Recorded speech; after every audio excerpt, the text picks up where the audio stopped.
할렐루야. 네, 감사합니다. 오늘이 2021년도 마지막 수요일입니다.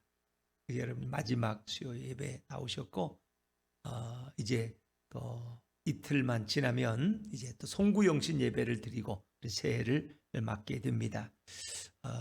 수요 예배를 가만히 생각해 보면 참 수요 예배가 좀 많이 외로웠어요.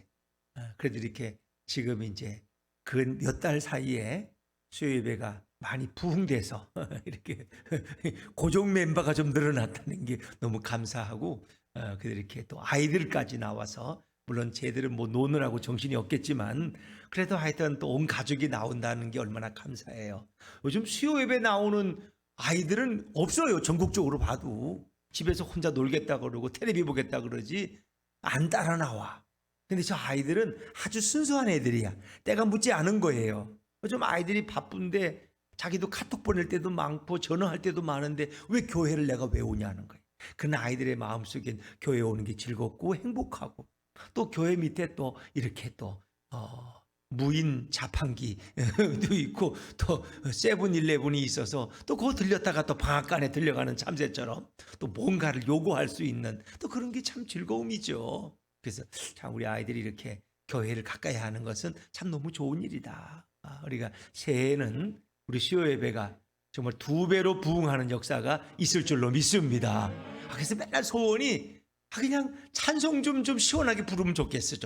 좋은 반주자가 있으면 좋겠어요. 좋은 반주자가. 그런데 이제 새해에는 또 하나님이 수요 예배를 위한 또 반주자도 보내주실 줄로 믿습니다. 네. 이제 이 새벽에 하시는 분이 이 수요일만 되면 서울로 가요. 그리고 이제 또 목요일 날 꼭 내려오 서울도 주무시고 그래서 수요 예배는 오실 수가 없고 또 목요일 새벽에는 또 빠지고 그러는데 뭐 본인도 바쁘고 하던 일이 있으니까 레슨한 일이 있으니까 어쩔 수 없죠. 그러나 또 하나님께서 수요 예배를 위한 정말 수요 예배만을 위한 좋은 또 반주자를 보내주시면 할렐루야 얼마나 기쁠까. 그렇죠? 뭐 기타 반주를 해도 좋고 피아노 반주를 해도 좋고 뭐 다 좋아요. 우리 하나님이 이렇게 얼마나 기뻐하실까. 자, 우리가 정말 올 한 해를 뒤돌아보면 정말 또 어떻게 주님의 은혜 가운데 살다 보니까 여기까지 왔는데 우연히 온 것 같지만 뒤돌아보면 다 주님의 역사고 주님의 은혜고 또 주님의 함께 하신 그런 역사가 정말 깊이 새겨져 있는 줄로 믿습니다. 그래서 내 지나온 삶을 돌아보면은 내가 너무 힘들고 어려울 때가 있어요. 막 어떨 땐 인간관계에 부딪히기도 하고 사람들이 나를 공격할 때도 있고 막 그래서 그냥 힘들었던 때가 있었어요. 나도. 그런데 이제 가만히 기도하면서 보면 하나님이 또 그런 마음을 주셔. 야, 그때 너를 힘들게 하게 한 게 바로 나다. 이렇게 했어요. 그때 그 사람을 붙여서 나를 힘들게 하신 분이 주님이시라는 거예요. 뒤돌아보면 그래서 그러면서 하나님은 우리를 깨닫게 하시고 또 연단도 시키시고 또 세상이 재미없고 힘들면 어떻게 해요? 예수님께로 한 걸음 한 걸음 나아가게 하시는 이런 주님의 역사가 우리 삶 가운데 떠나지 않은 것이 축복이요 감사인 줄로 믿습니다. 자, 이제 우리는 또 이렇게 올해 마지막 수요 예배 모였으니까 또 새해 수요 예배 때도 꼭 만날 수 있기를 바랍니다. 우리 옆에 분들한테 인사 한번 줘. 새해 수요일 날도 만납시다. 시작. 새해 수요일 날도 만납시다. 네. 특별히 김형묵 권사님을 주목하여 보겠습니다. 김신묵 권사님? 김진묵. 맞아. 이름을. 그래요. 내가 이름을 또 실수해서. 우리 백영신 성도님은 뭐 새해도 계속 수요 예배는 출석할 거죠, 그냥? 네, 너무 감사하고. 또 새벽기도 단골이고 너무 감사해요. 하여튼 이렇게. 자, 우리 지난 수요일에는 정말 가장 아름답고 가장 이상적인 교회 모델을 우리가 함께 나누었습니다. 회개하여 성령을 선물로 받은 이 3,000명의 무리가 이렇게 시작한 초대교회 공동체는 너무 아름다웠다는 거죠. 그래서 이 성령 충만한 교회는 사도들의 가르침을 겸손히 받았고 서로 교제하며 떡을 떼며 기도하기를 전혀 힘쓰는 교회였습니다. 그들은 또 재산과 소유를 팔아서 필요한 사람에게 나눠주고 사도들 앞에 갖다가 바치는, 그래서 정말 나의 것을 내 것이라고 하지 않고 공동체를 위해서 기꺼이 내놓을 수 있는 그런 사람들, 그리고 그들 가운데 기사와 표적이 많이 나타났다. 그리고 세상 사람들은 교회를 두려움과 경외의 눈초리로 바라보았다는 거예요. 저 믿는 사람들의 모습 봐라. 어떻게 저럴 수 있느냐? 저들이 정말 예수의 사람이 아니냐? 하나님이 역사하지 않으면 어떻게 저런 일이 일어날 수 있느냐? 그들이 다 놀라워서 바라보는 거예요. 그리고 초대교회 교인들에게는 넘치는 기쁨이 있었어요. 그들은 시간만 되면은 집회 시간에 성전에 모이기를 힘썼고, 그리고 기쁨과 순전한 마음으로 음식을 먹고 날마다 하나님을 찬양하니까 온 백성에게 칭송받는 교회가 되었고, 주께서는 어떻게 했어요? 이렇게 구원받는 사람을 날마다 더하게 하신 줄로 믿습니다. 정말 이것이 원래 오리지널한 이 교회의 모습이고, 원교회의 모습은 바로 그런 모습이었어요. 정말 우리 예수품 교회도 이제 내년 1월 20일, 이제 뭐 그 주일은 1월 26일인가 그렇게 되는데, 그 이제 3주기를 맞이하게 되는데, 정말 우리 아직 어린 예수품 교회도 정말 이 예루살렘 교회, 초대교회처럼 이 지역에서 적어도 아파트 단지에서도 인정과 칭찬을 받고 존경받는 그런 교회가 될 수 있으면 너무 좋겠습니다. 그래서 예수품 교회는 비록 상가에 있는 교회지만 저 교회 교인들은 뭔가 달라. 역시 교인들이 의젓하고 생각이 달라. 예의가 있고 사랑이 있어. 역시 그런 걸 우리가 이렇게 사람들에게 정말 예수님의 향기처럼 드러낼 수 있다면 얼마나 좋을까요? 오늘 우리는 정말 40년 동안 고통받던 한 안진뱅이가 예수 그리스도의 이름으로 치유함을 받고 그가 일어나서 뛰며 걸으며 하나님을 찬양하며 성전에 들어가서 함께 예배한 이 위대한 기적의 장면을 보게 됩니다. 이것은 바로 성령 충만을 입은 제자들에 의해서 동기가 되었고, 또 초대교회의 많은 기적 사건 가운데 제일 구체적으로 제일 먼저 기록된 사건이었어요. 물론 그들이 모여서 기도하고 떡을 떼고 믿는 자가 늘어나고 그것도 기적의 사건이지만, 초대교회 공동체 성령 충만 받은 이후에 제일 구체적으로 내놓을 수 있는 그런 기적이 바로 안진뱅이가 일어난 사건. 그것도 40년 동안 일어나지 못하고 걷지 못하는 사람이 일어나서 걷게 되는 놀라운 기적을 사도행전 앞부분에 이렇게 소개하고 있습니다. 베드로와 요한이 기도하러 성전에 올라가다가 성전 미문에, 그 미문이라는 건 아름다운 문이에요. 아름다운 문 곁에 앉아서 구걸하던 한 안진뱅이를 만났습니다. 사람들은 그가 구걸하는 사람이고 가난한 사람이기 때문에 그런 생계를 유지할 수가 없어요. 그래서 성전에 올라가는 사람들은 그래도 자비심이 있고 그래도 구제를 할 줄 알기 때문에 또 유대인들은 이 구제하는 마음이 있어요. 그래서 그 성전 미문 입구에 갖다 놓으면은 그들이 지나가다가 동전 하나씩 던져주면 그거를 받아서 생활하던 그 안진뱅이, 사람들이 업어다가 거기 놔주는 것도 큰 자비를 베푸는 거죠.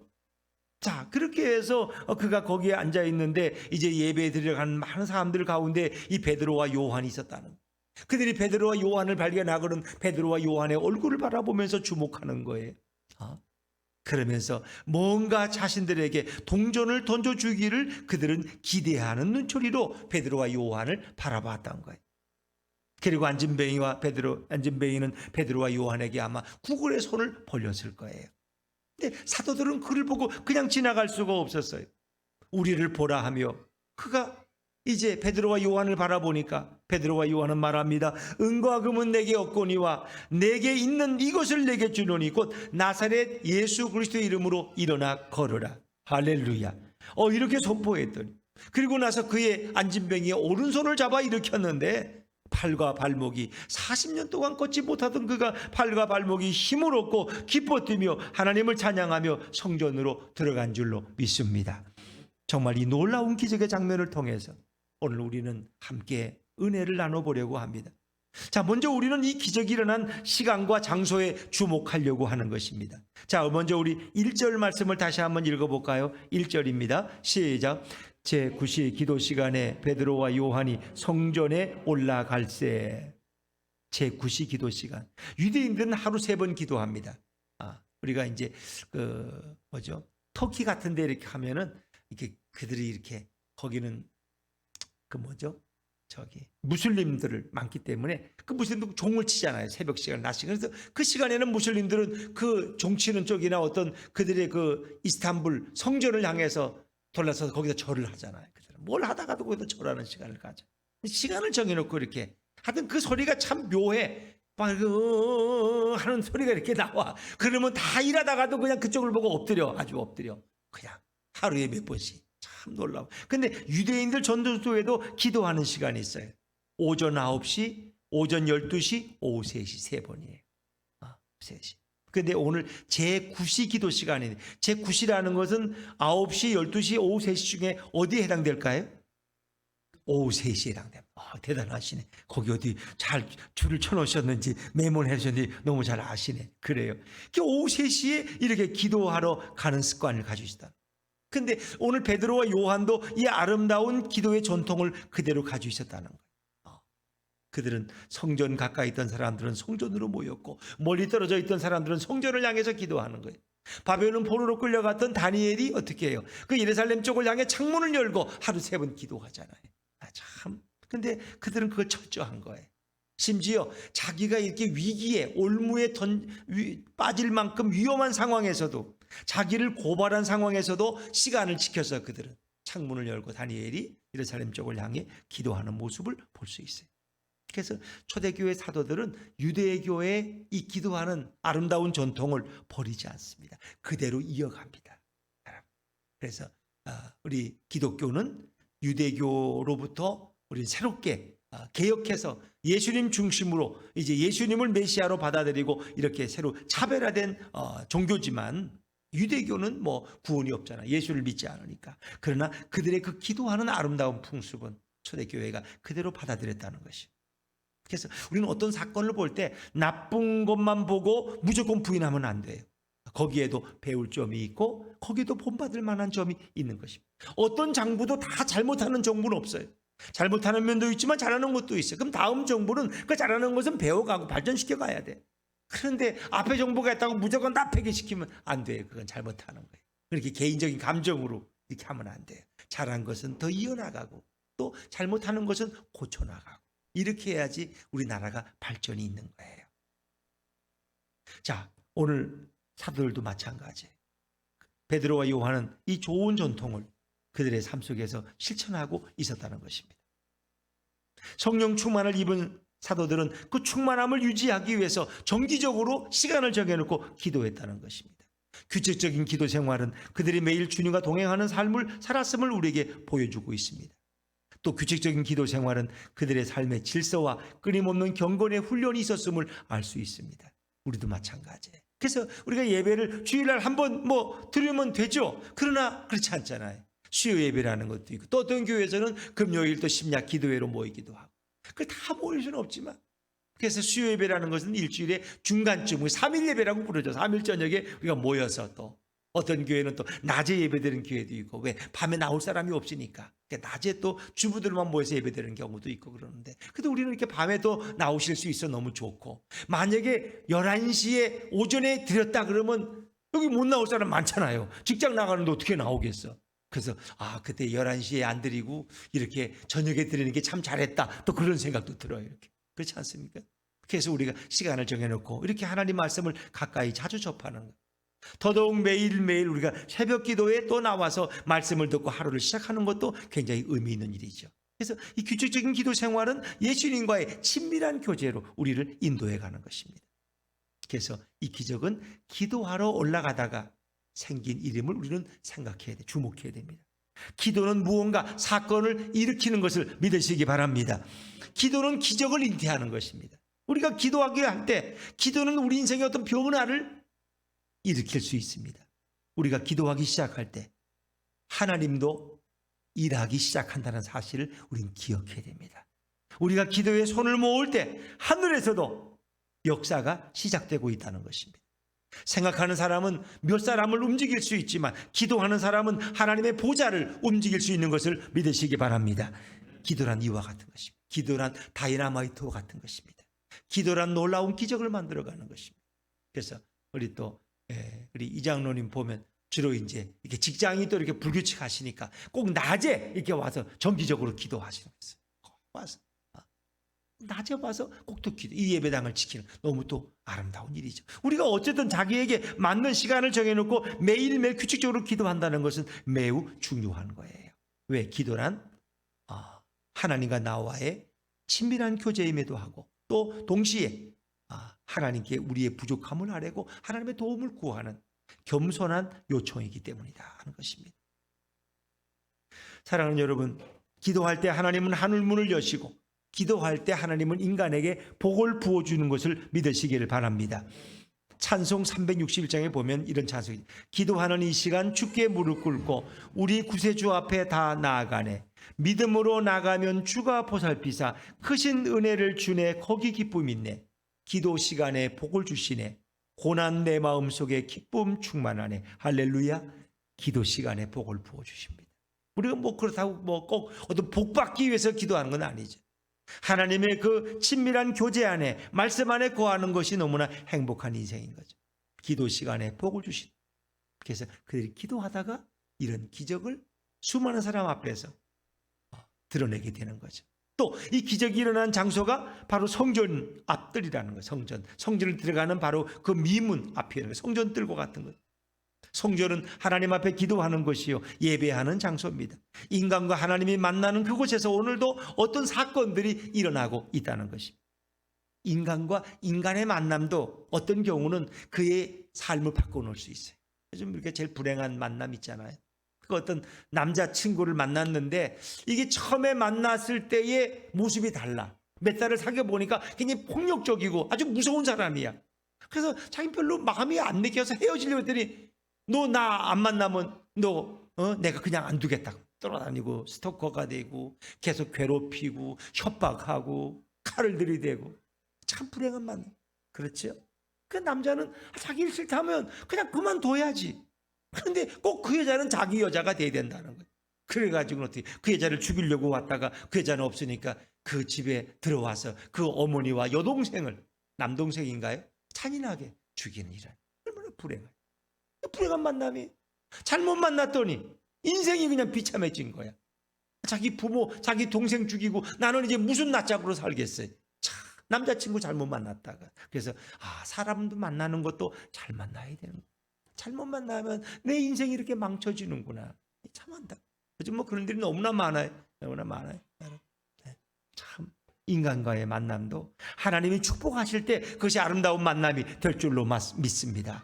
잘못된 만남도 많아. 불행한 만남, 서로 원수가 되고, 어떤 만남 잘못 만나가지고 아주 신앙을 떠나버려. 그냥 내 그런 인간 다니는 교회는 죽어도 안 다닌다고, 내가 절에를 가면 갔지, 이런 사람도 있어. 왜? 거기서 너무 학대였어. 서로가 불행한 만남. 그런데 하나님이 축복하실 때 오늘 그리스도 안에서 우리의 만남은 아름다운 만남이 될 줄로 믿습니다. 그렇습니다. 아름다운 만남은 점점 그 교제가 깊어지고 사랑스러워지고 서로를 위해 중보기도 하고 어려울 때 서로 힘을 나누고, 그렇죠? 주님의 나라를 위해서 함께 힘쓰는 그런 공동체가 될 수 있는 거예요. 주님 오늘도 그런 만남을 기뻐하셔. 하더욱 인간과 인간의 만남도 축복이 될 수 있는데 하나님과 인간의 만남은 언제나 인간에게 유익한 결과를 가져올 수 있다는 거예요. 오늘 예수 그리스도와 이 성전 미문에 앉았던 안진뱅이, 이 장애인의 만남은 놀라운 축복을 주는 거예요. 그래서 우리가 복음서에도 보면 예수님을 만난 사람들은 다 그들의 인생이 변하고 행복한 삶이 된 줄로 믿습니다. 예수님을 회당에서 손 마른 사람을 만났는데 그 손 마른 사람의 손을 내밀라고 하시고, 안식일에도 불구하고 예수님은 그의 손을 낫게 하셨어요. 피가 통하고 신경이 돌. 그가 일을 못한다는 것은 뭐예요? 그 불구자고, 일을 못하면 가난할 수밖에 없고, 일을 못하니까 그런 행동의 제약을 받고, 근데 예수님은 그의 팔을 온전히 치료해 주셨어요. 귀신 들려서 18년 동안 허리를 펴지 못하고 생활하던 한 비참한 여인이 예수님을 만나서 치료받을 수 있었어요. 그렇습니다. 예수님과의 만남은 얼마나 행복한 만남인 줄 몰라요.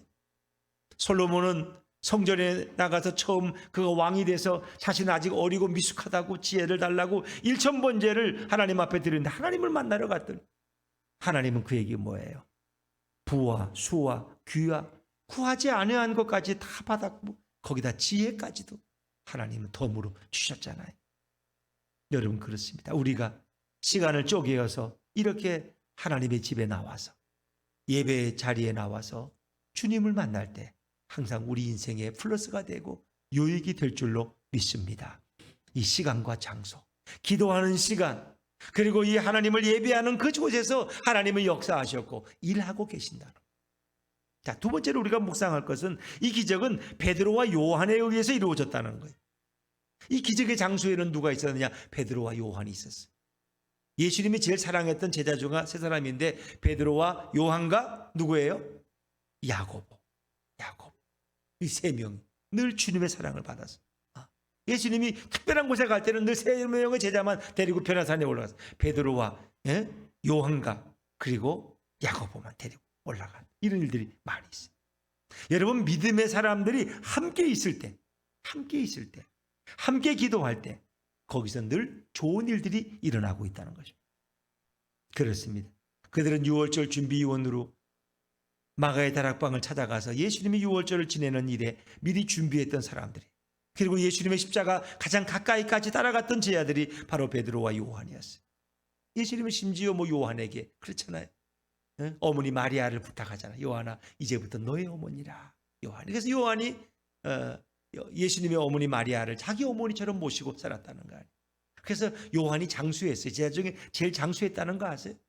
그리고 그가 밤모습에 유배됐지만 거기서 오래도록 살다가 요한계시록을 기록을 했어요. 거기서. 베드로도 그래도 로마까지 가서 복음 전하다가 십자가에 거꾸로 매달려서 죽는 그런 사람이지만 정말 그도 어찌 보면 하나님의 사랑을, 예수님의 사랑을 많이 받았던 인물이에요. 자, 이 베드로와 요한이 기도하기 위해 성전으로 같이 함께 올라가고, 이런 기도의 동역자가 있다는 게 얼마나 좋아요. 그렇잖아요. 우리가 함께 예배하는, 함께 이 호흡이 잘 맞는 사람들 얼마나 복된 일이에요. 그래서 우리가 속회를 모여도 그렇고 구역을 모여도 그렇고 다락방을 모여도 그렇고 소그룹을 모여도 그렇고 서로 마음이 잘 통하는 사람들이 있으면 얼마나 행복한 시간이. 그렇다고 그게 또 끼리끼리가 돼서 다른 사람을 거부하는 이런 배타적인 모임이 되면 안 돼. 그러나 우리가 서로 마음이 잘 맞는다면 그것처럼 또 행복한 게 어디 있어요. 그렇지 않습니까?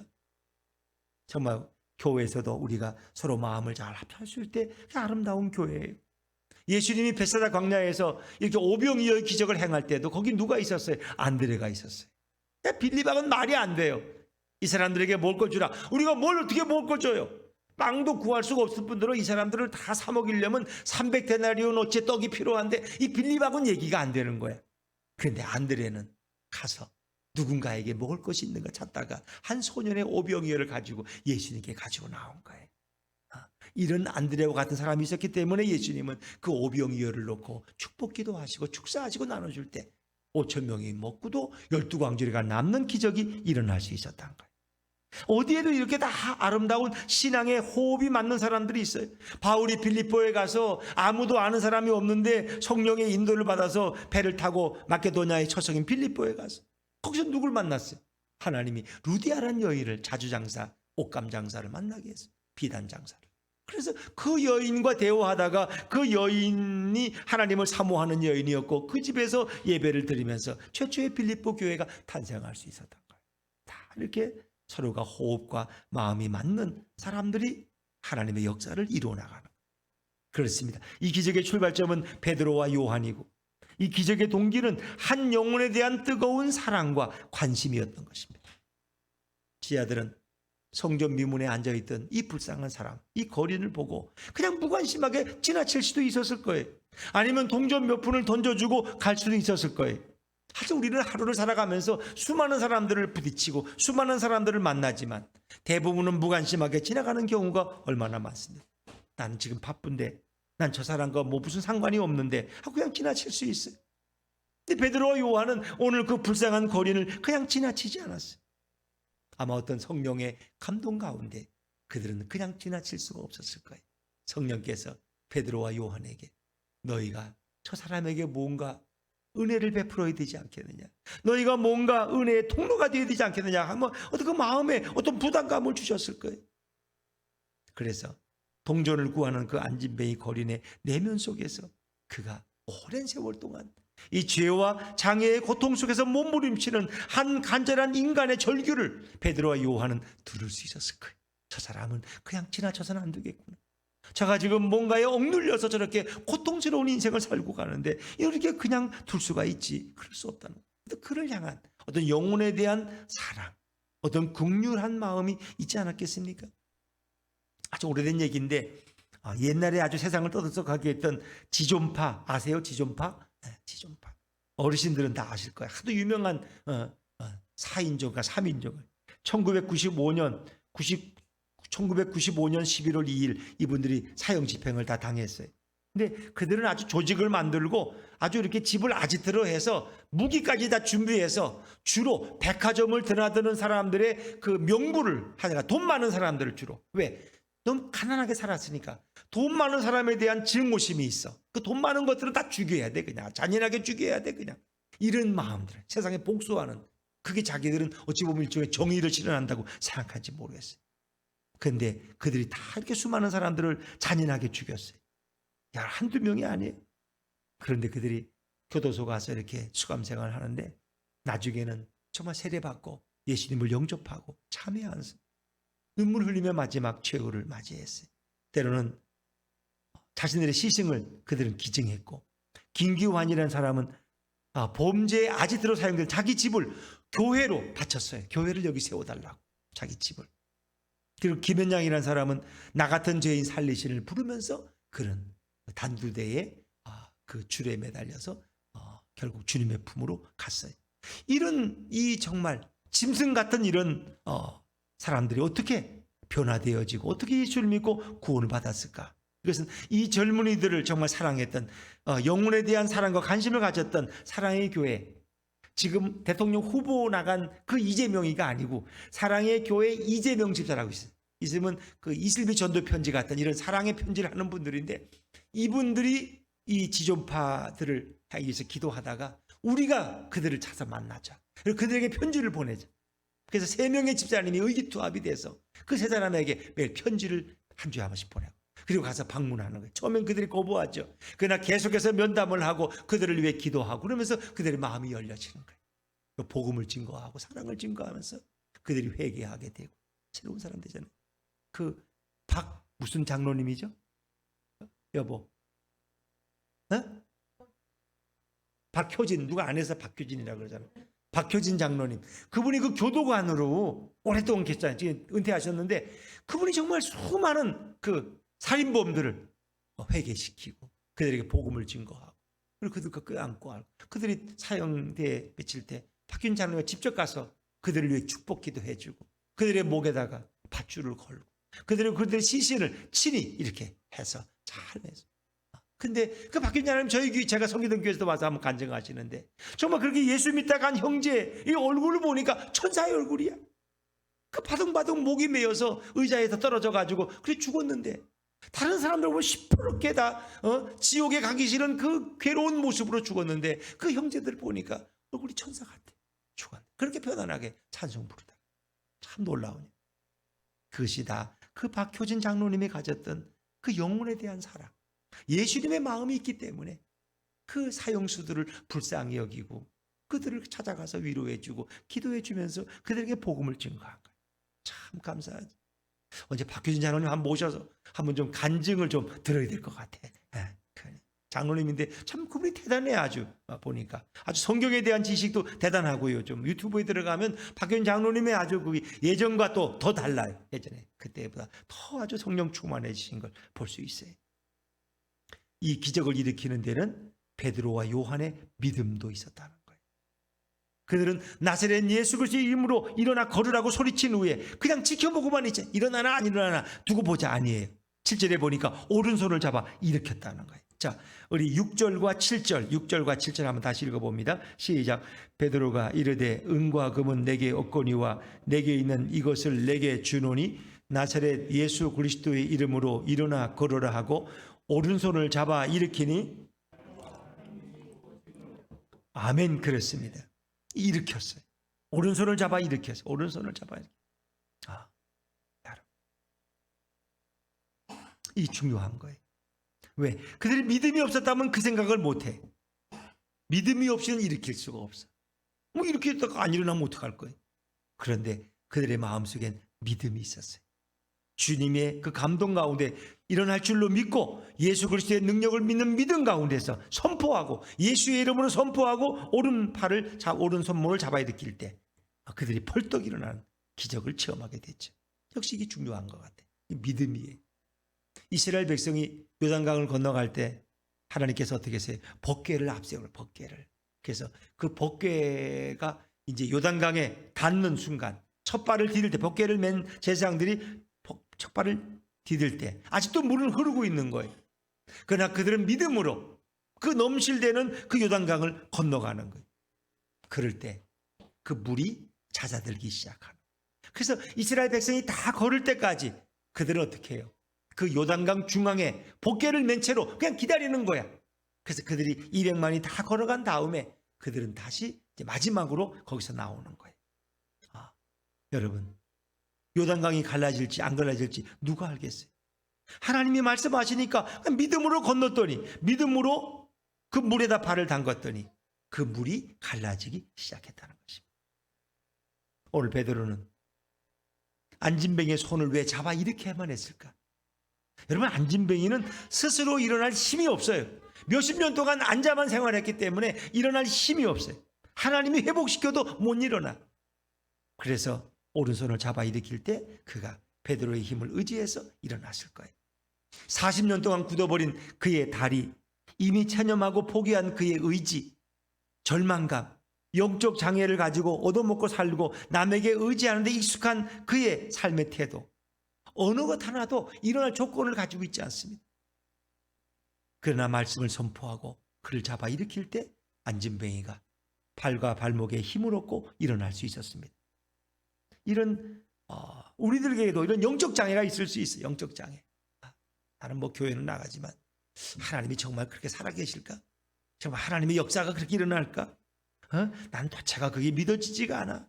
이렇게 생각하고 그냥 믿음 생활은 유지하지만은 뭔가 이런 기적에 대한 거부감을 갖는 분들도 있을 것입니다. 아니면 어쩌면은 내 인생의 어떤 기적을 포기하고 살아가는 분들도 있을 수 있어요. 그러나 우리는 이 믿음을 회복해야 돼. 할 수 있거든이 무슨 말이냐? 믿는 자에게는 능치 못할 일이 없는 줄로 믿습니다. 정말 우리 예수품교회 성도들은 이런 장애를 뛰어넘을 수가 있어야 돼. 마음속에. 이건 이 교회를 세우신 분도 예수님이시고, 이 교회를 3년 동안 이끌어 주신 분도 예수님이고, 앞으로도 이 교회를 이끌어 가실 분도 우리 예수님이시라. 주님이 역사하시고 주님이 이끌어 가신다는 이 믿음이 우리에겐 필요할 것입니다. 어떤 이들은 하나님을 믿지 못하니까, 오늘 아침에 우리가 묵상했던 시편 100 몇 편이죠? 103편? 네, 103편. 103편은 창조주 하나님을 이야기해요. 창조주 하나님. 정말 우리가 창조주 하나님을 믿고 신뢰할 수만 있다면 무엇이 두렵고 무엇이 부정적인 생각을 가질 수 있겠어요? 창조하신 그분이 창조된 피조물들을 책임지지 않겠어요? 그들을 먹이시고 입히시지 않겠어요? 그들의 안전을 보호하시지 않겠어요? 그렇습니다. 근데 그런 창조신앙을 바로 갖지 못한 사람들은 어떻게, 광야 이스라엘 백성들처럼 메뚜기 신앙하지, 메뚜기 자화상.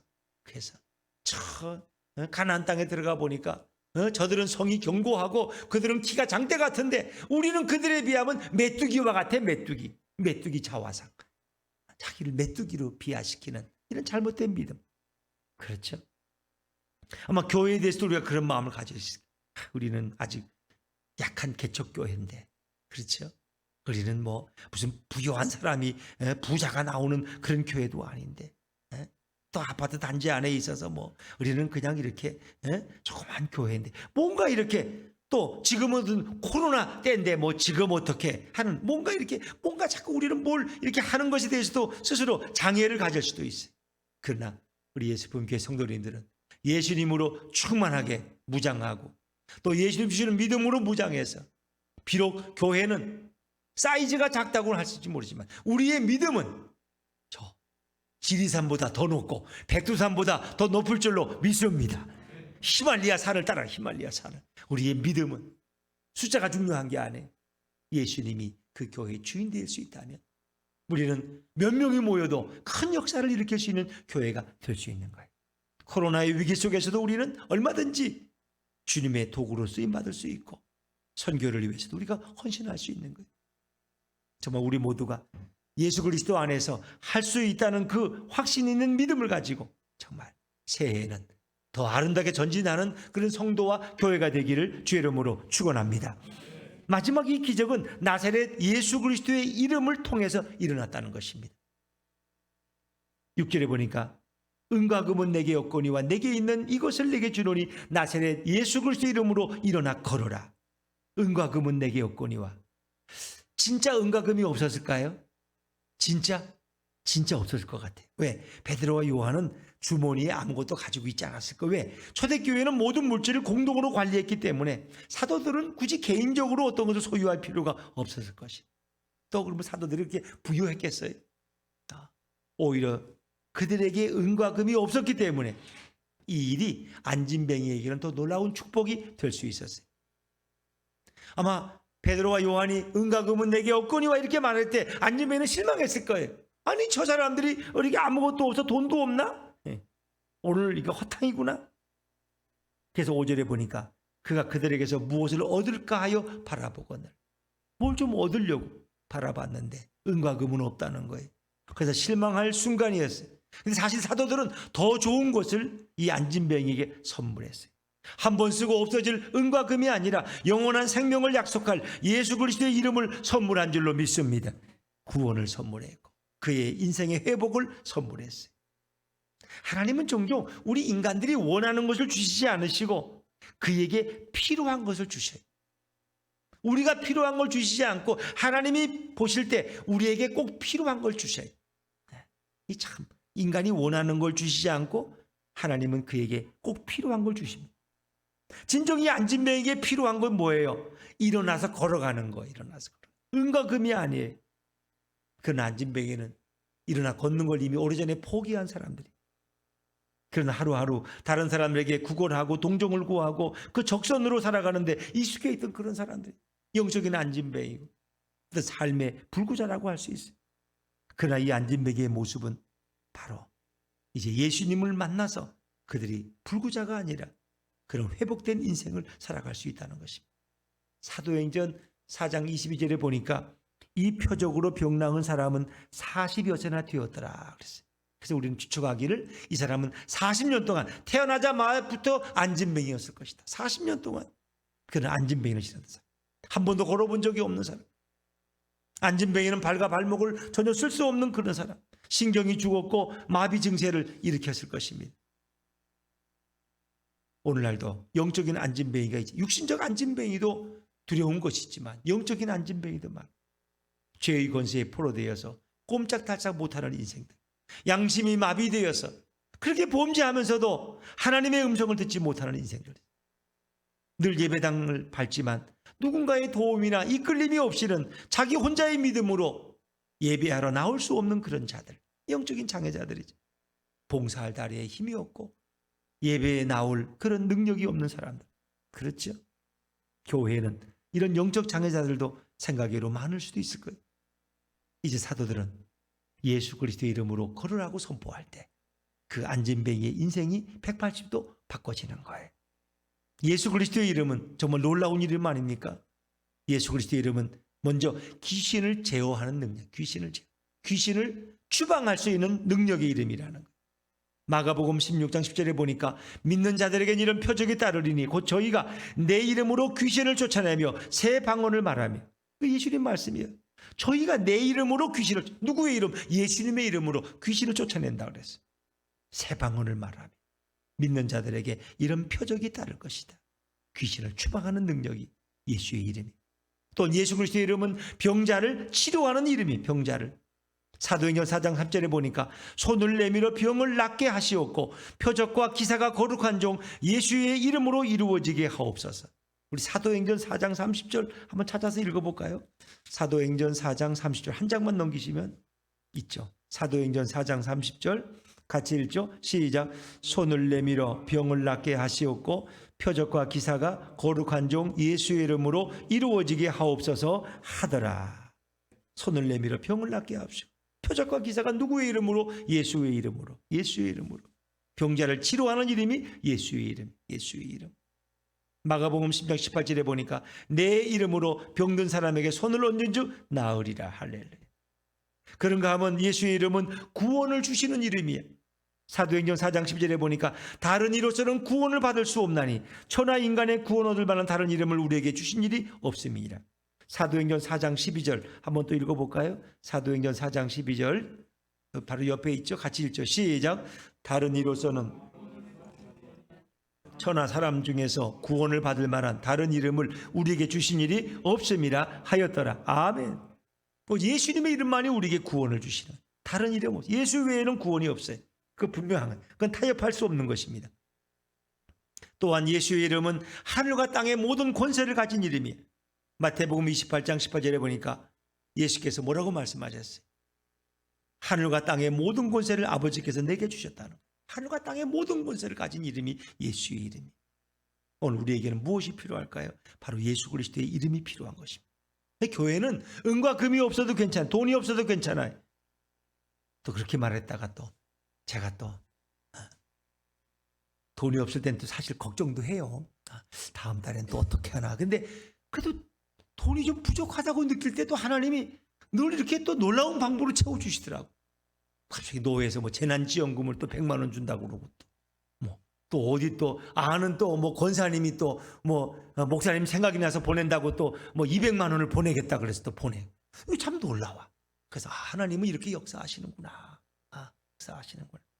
참 감사하죠. 한 번도 뭐 재정이 부족해서 전도사님이나 우리 반주자 사례비를 하루 늦게 준 그런 일은 전혀 없었어요. 한 번도 돈이 없어서 외상을 해본 일은 없어요. 돈을 꼬다가 또 메꾼 적도 없어요. 하나님이 참 놀라우신 분. 왜? 그분은 하늘과 땅의 모든 권세를 가졌기 때문에 은과 금이 없어도 예수님 한 분만으로 충분할 줄로 믿습니다. 그분이 모든 걸 다 주시니까 예수님께는 모든 것이 다 있는 거예요. 그분의 능력도 있고 돈도 있고 물질도 있고 환경도 있고 모든 것이 다 주님께는 있어요. 그래서 우리는 예수님 그리스도의 이름, 그 능력의 이름을 소유해야 되는 것입니다. 교회는 구제하고 교육하는 것도 중요합니다. 그러나 교회는 구호단체가 아닙니다. 구제단체도 아닙니다. 교회는 교육단체도 아닙니다. 교회는 오직 예수 그리스도의 이름, 그 능력의 복음을 전하는 곳이 되어야 할 줄로 믿습니다. 복음을 전하는 것, 복음을 전하는 것. 예수의 십자가의 그 복음, 부활의 복음을 전하는 것이 바로 교회의 원래의 사명이거죠. 오늘도 하나님은 일하고 계시고 지금도 역사하고 계십니다. 그 하영조 목사님 온누리 교회 섬기셨던 돌아가셨지만 그분이 하셨던 그런 설교 중에 했던 간증이 아직도 기억이 나요. 그 이목인 권사님이라 그분이 이제 건국대학교 아마 교수였던 것 같아요. 소설가예요. 유명한 소설가. 이분이 이제 이렇게 너무 피곤해 전신마비 증세가 일어나가지고 집에서 누워 계셨어요. 그래서 이제 그 권사님을 자르는 어떤 신유의 은사가 있는 어떤 그 병을 위해서 많이 기도하는 어떤 그런 중보기도의 신유의 은사가 있는 그 친구 권사가 방문을 했어요. 그래서 이제 그분이 들어오더니 이목인 권사님 누워 계시니까 이제 그분을 보더니 기도하고 나서 하는 첫 마디가 친구니까 옥이나 이제 그만 일어나 그러는 거예요. 옥이나 그만 일어나. 그랬더니 이목인 권사님이 소설가가 너무 마음이 상한 거야. 아니 누군 일어나기 싫어서 안 일어나는 줄 알아? 일어날 수가 없잖아. 지금 내 몸이 상태가 이렇게 생각한 거예요. 아니 친구지간에 놀리는 것도 하고 이럴 수가 있나 말이야. 왔으면 좀 친절하게 안수를 해주든지 좀 만져주거나 할 것이지 건방지게 날 보고 일어나라고 명령을 해 네가? 그러는 거예요. 그 처음에 시험이 들었다는 거예요. 근데 가만히 생각해 보니까 곰곰이 생각해 보니까 하나님이 사도행전 3장을 생각나게 하시더라는 거예요. 안진뱅이도 일어났는데 그래서 그런 마음속으로 기도하면서 외쳤대. 나사렛 예수 그리스도 이름으로 옥이나 일어나라. 자기 이름을 자기가 부르면서 예수 그리스도 이름으로 명하노니 옥이나 일어날지어다. 옥이나 일어날지어다 하고 마음속으로 막 외쳤대. 그리고 되나 안 되나 하고 손을 한번 이렇게 들어봤더니 오른손이 쑥 올라가더라는 거예요. 너무 놀래서 왼손을 그러니까 왼손도 쑥 올라가더라는 거예요. 벌떡 일어났더니 몸이 벌떡 일어나더라는 거예요. 그리고 옆에서 그 건국대학교 그 여학생들이 이제 자기 교수님이 이렇게 누워 계시니까 와서 시간을 내서 교수님 어떠냐고 와서 이렇게 좀 돌봐드리다가 그걸 보더니 깜짝 놀라 기절을 하고 말이야. 소리를 질렀다. 어떻게 이런 일이지? 그 팔도 못 움직이고 누워만 계시던 교수가 어떻게 이렇게 기도를 받고 벌떡 일어난다는 있을 수가 없다는. 그때 그 인권사님이 벽을 짚고 일어나서 걸을 수 있었다는 거예요. 참 놀라운 일이지. 여러분 하나님은 오늘도 일하고 계시고 역사하고 계신 줄로 믿습니다. 나사렛 예수 그리스도의 이름에는 권세가 있는 줄로 믿습니다. 악한 권세들, 특히 귀신을 쫓아낼 때 아이들이 자꾸 엉뚱한 행동을 하고 그럴 때 어떤 어머니는 아이들 학교 간 다음에 아이의 그 침상에 가서 무릎 꿇고 예수의 이름으로 그 아이를 괴롭히는 귀신을 쫓아내는 거예요. 나사렛 예수 그리스도 이름 명하노니 우리 아들을 괴롭히는 모든 악한 귀신들은 떠나갈지어다. 떠나갈지어다. 아침에 기도하고 저녁에 기도하고 이제 그렇게 기도하면서 아이의 삶이 바꿔지기 시작. 그냥 아이가 그냥 사춘기가 돼가지고 뭐 막 내치고 막 욕을 하고 막 집을 튀어나가고 어떻게 말이 안 돼. 그건 왜 그러는 거예요? 귀신이 그를 지배하는, 혈기를 일으키고 충동질하고 부모에게 저항하게 만들고 반항심을 갖게 만들고, 이게 일어나는, 할 수 있는 일이 뭐 말로 안 돼. 그래서 그의 방에 들어가서 그를 위해서 계속 기도하고 예수의 이름으로 그 아이를 붙들고 있는 귀신들이 떠나가도록 명령했는데 그 아이가 결국은 거의 조용한 아이로 바뀌어지더라는 거예요. 여러분, 우리의 질병도 마찬가지입니다. 예수님의 이름으로 기도할 때 우리 주님이 역사하시고 치료할 줄로 믿습니다. 아플 때 명령하세요. 자기 머리가 아프면 머리에 손을 얹고, 배가 아프면 배에다 손을 얹고, 병원도 지금 갈 수 없어. 저 약도 사러 갈 수 없어. 약방 다 문 닫혔어. 병원도 새벽에 갈 수가 없어. 아무 도와줄 사람이 없어. 예수 그리스도 이름의 권세로 명령하고 선포하세요. 그럴 때 반드시 주님이 역사할 줄로 믿습니다. 이건 내 이름이 아니에요. 예수님의 이름이기 때문에 거기에 능력이 있다는 것입니다. 자, 결국 그렇게 치유 역사가 일어나고 이 앉은 맹을 어떻게 합니까? 8절 말씀, 8절입니다. 8절 같이 읽죠. 시작. 뛰어 서서 걸으며 그들과 함께 성전으로 들어가면서 걷기도 하고 뛰기도 하며 하나님을 찬송하니. 뛰어 서서 걸으며 그들과 함께 성전으로 뛰어가면서 걷기도 하고 뛰기도 하고 하나님을 찬송. 참 놀라워요. 제가 이제 올해 초인가요? 장기붕 성도님이 그분도 치질 수술했다 그랬나? 우리 송시아님 치질. 그 어디 여기 병원에서 했다. 근데 저도 이제 뭔가가 좀 불편해요. 잘 모르겠지만 내가 내 아래를 볼 수가 없잖아요. 근데 이제 약간 변비는 늘 있어서 조심하고 있는데, 그래서 올해 이제 병원에 갔더니 이거는 치질이 아니라 이건 뭐 치루라고 또 그러게 치루라고. 그래서 만만치 않은 거예요. 그것도. 그래서 뭔가 느낌이 좀 달라. 뭔가. 그래서 그랬더니 이제 그 하고 한 1, 2개월 좀 고생하고 이렇게 했는데, 제가 이제 아주 오래전 얘기예요. 한 15년 전 얘기인가? 이게 불편해요, 많이. 의자에 앉을 수가 없어요. 왜? 이게 약간 튀어나와서 의자에 앉으면 불편해. 그래서 이제 아무래도 이건 뭐 연골 발라도 안 되고 이제는. 그래서 병원에 항해과를 찾아가서 서울에 있을 때 목동 쪽에 있는 항해과를 찾아가서 이제 남자 의사가 없고 또 하필은 오늘 여자 의사밖에 없대. 남자 여자. 근데 뭐 어떻게 급하니까 여자 의사 좋다고 그래서 그랬더니 이제 여자가 이제 그 여자 의사 보더니 수술을 해야 된다고. 수술을 하면 하루나 이틀 정도 입원을 하고 해야 된다고. 그래서 그때는 치료비가 한 50만 원 정도 든다 그러더라고요. 그런데 뭐 어떻게 해야지. 의자에 앉으면 설교를 못 쓰는데 어떻게 불편. 운전도 못 하고. 그래서 이제 그렇게 하고 왔는데, 근데 제 마음속에 하나님 앞에 기도해야지. 이거 뭐 수술에만 의존하느냐? 가능하면 수술 안 하면 좋지. 또 교인들에게 뭐라고 광고해? 목사님이 치질술 해가지고 또 이렇게 병원에 또 며칠 동안 입원해 있다고. 그걸 어떻게 광고를 하겠어요? 뭐라고 설명하겠어요? 그래서 가능하면 안 하면 좋겠다. 근데 이제 빌딩인데 한 몇 층을 내려와서 타워에 주차가 이제 차가 내려오는 기간에 제가 기다리고 있어요. 근데 제 마음속에 이런 하나님의 믿음을 주셨어요. 나사렛 예수 그리스도 명하노니 이 치질은 깨끗하게 나음을 입을지어다. 나음을 입을. 하고 이제 계속 기다리는 동안에 그렇게 속으로 계속 기도를 했어요. 속으로. 근데 제 느낌에 의사가 너무 심하게 만져서 그런지 뭔가 좀 흘러내리는 느낌이 있어. 그래서 뭔가 바지 속으로 뭔가 흘러내리는 건데 그게 뭔지는 모르겠어. 그리고 이제 일주일 후에 시간을 그 스케줄이 있으니까 그 이제 그동안 견딜 수가 없잖아요. 그래서 이제 그렇게 기도하고 났는데 뭔가 느낌이 그런 게 와요. 꼭 뭔가 난 것 같은. 뭔가 누를 때는 아파서 이렇게 막 붕붕 부어 있는데 뭐 어떻게 됐는지 뭔가 이렇게 흘러내려서 괜찮은 것 같은 느낌이 와, 믿음이 와. 그래서 그렇게 기도했어요. 그리고 이제 그때 할 수 있는 게 아무도 없잖아요, 집에서는. 그래서 이제 그냥 좌욕 할 수 있는, 그것도 이제 안 하면 안 되니까. 그래서 새벽 기도 나오면 이제 사무실에서 이렇게 이제 거기 물이 있으니까 이제 따뜻한 물로 좌욕하고 이제 그렇게 하고 이제 수술 날짜를 기다리는 건. 근데 한 5일 지났는데 그냥 이렇게 의자에 앉아도 괜찮은 거야. 굳이 수술 받을 필요가 있나? 그리고 그냥 못 가겠다고 바빠서 다음에 하겠다고 취소하고 그냥 말았어요. 그리고 또 괜찮아서 그냥 이제 생활하다가 이제 이렇게 내시경을, 위내시경, 대장 내시경을 영등포 방사선과라고 이제 그 건강검진 잘하는 데가 있어서 이제 그렇게 하고 이제 나오는데 그 하던 그 의사가 그래요.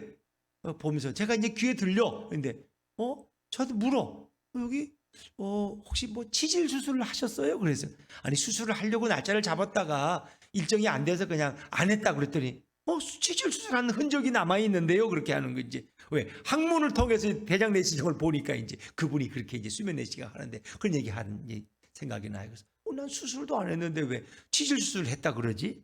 모르겠어요.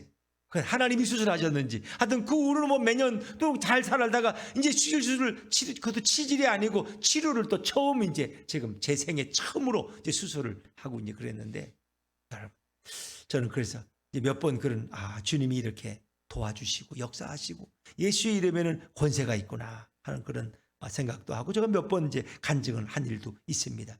이 안진뱅이의 변화는 무엇입니까? 성전 밖의 사람이 성전 안의 신자가 된 줄로 믿습니다. 절망에 빠졌던 사람이 이제는 믿음의 사람, 희망적인 사람이 되었어요. 사람들에게 구걸하던 인생이 이제는 하나님을 찬미하는 자로 바뀌어졌어요. 남의 도움 없이는 조금도 움직일 수 없던 사람이 스스로 행동하는 사람이 되었어요. 안진뱅이 신앙이 이제 이끌림 받고 끌어와야 되고 태우고 와야 했던 그런 인생이 스스로 걸어올 수, 자기 의지로 움직일 수 있는 그런 인생이 되었어요. 오늘 우리 가운데 혹 안진뱅이 신앙은 없는가? 영적인 불구자는 없는가? 예수 그리스도의 이름으로 우리는 일어나야 할 것입니다. 예수 그리스도의 이름은 오늘도 치유의 이름, 능력의 이름, 구원의 이름, 생명의 이름입니다. 예수 그리스도의 이름에 권세가 있고 우리 육체의 질병도 치료받을 수 있습니다. 날마다 우리 삶 속에서 예수님의 이름을 붙들고 그 이름의 주인이신 주님을 바라봄으로써 날마다 아름다운 간증과 기적의 역사들이 우리 삶에 넘쳐나기를 주의 이름으로 축원합니다.